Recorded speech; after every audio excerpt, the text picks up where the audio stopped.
բոլոր շահագրգիռ գերատեսչական մարմինների հետ պետք է սկսենք ուրեմն քննարկումներ։ 1-2 ամսվա ընթացքում, եթե իրավիճակը չշտկվի, ասում եմ ձեզ,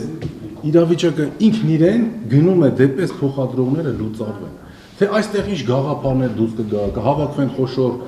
փոխադրողները, կասեն, այս ինչ լավ իրավիճակ է, սրանք լուծարվում են, գնանք այդ երթուղիները առնեն, թե կգան մեր հետ կկանգնեն,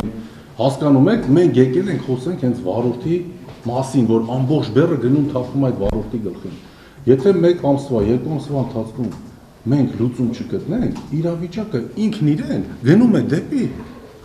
վերացման, լուծարման։ Այս քաոսային իրավիճակը գալիս է հենց այդ տրանսպորտի նախարարությունից։ Ես այսօր համարում եմ, ես ողջունում եմ Վլադիմիր Գասպարյանի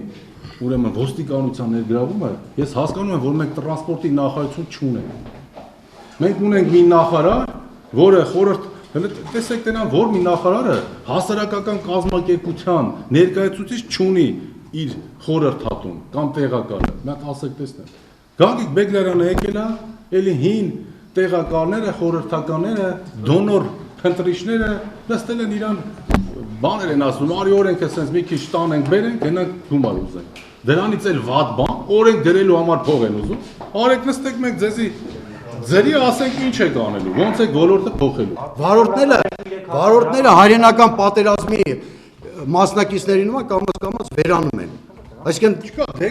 դեկետով վարորդ այսօր չունենք,